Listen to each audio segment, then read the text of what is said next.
What happens when the world's greatest system collapses in a single hour? What happens when the wealth of nations burns, when kings weep, when merchants scream, when music stops, and the lights go out forever? Tonight we witness the fall of a kingdom not built merely of stone, but of greed, of seduction, of idolatry, of power drunk on blood. This is not just the fall of a city. This is the collapse of a civilization without God. This is Revelation 17 and 18, the judgment of Babylon. Stay with me, because before heaven celebrates, earth will mourn. John speaks, and there came one of the 7 angels which had the 7 vials, and talked with me.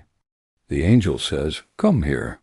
I will show you the judgment of the great whore that sits upon many waters." John is carried away. Into the wilderness he sees her, a woman, clothed in purple and scarlet, decked with gold, precious stones, pearls. She holds a golden cup in her hand, but the cup is full, not of wine, but of abominations, filthiness, spiritual corruption. Written on her forehead, Mystery, Babylon the Great, the mother of harlots and abominations of the earth. She is drunk, but not with wine. She is drunk with the blood of saints, with the blood of martyrs. Pause.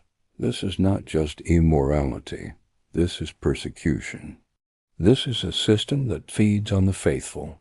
She sits on a scarlet beast, 7 heads, 10 horns.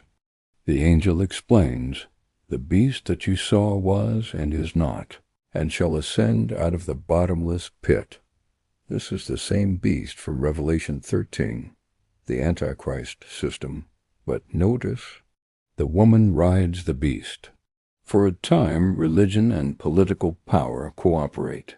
Spiritual deception fuels global control. Kings commit fornication with her. Nations drink her wine. She seduces the world with comfort, wealth, false unity.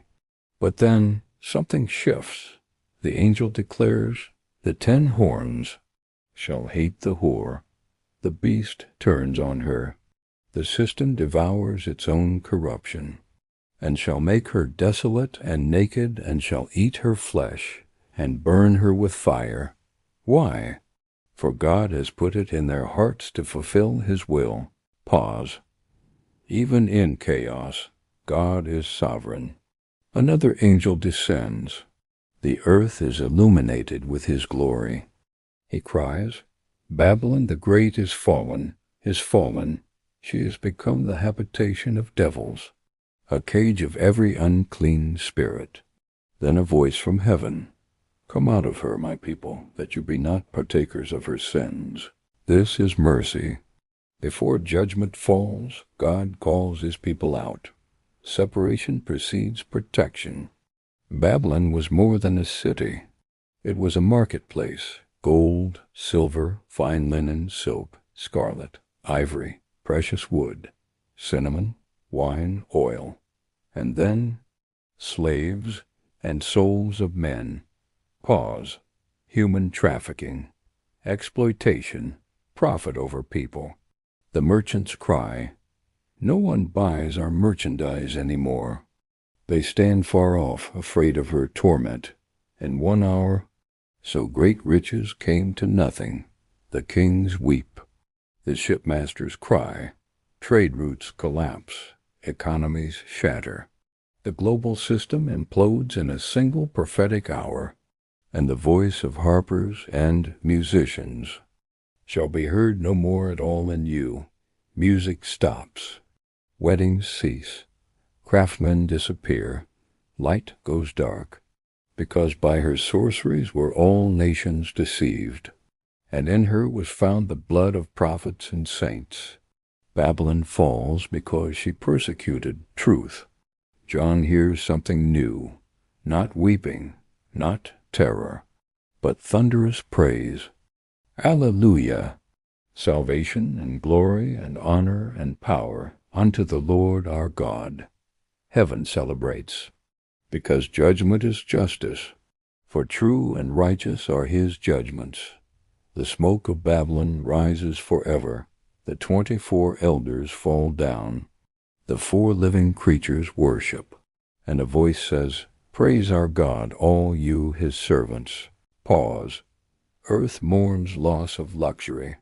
Heaven rejoices in the end of evil. Let us pause and reflect.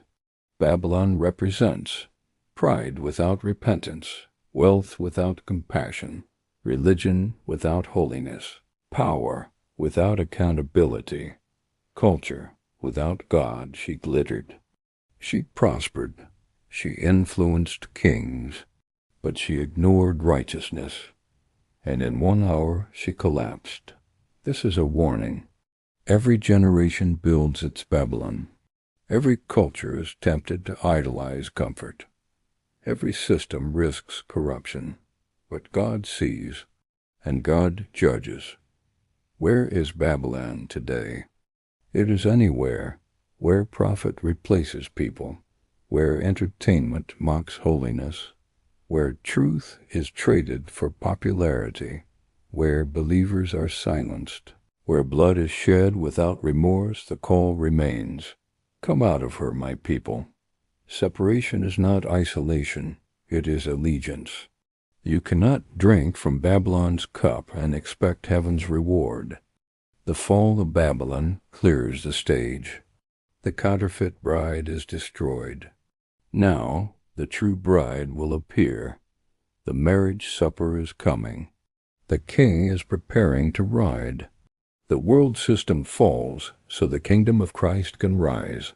If this narration stirred something in you, if you see the signs of a world system shaking, if you long for the uncheckable kingdom, prepare your heart. Stay awake, stay faithful, because Babylon will fall, but Christ will reign, and the story is not over. Next episode, the rider on the white horse.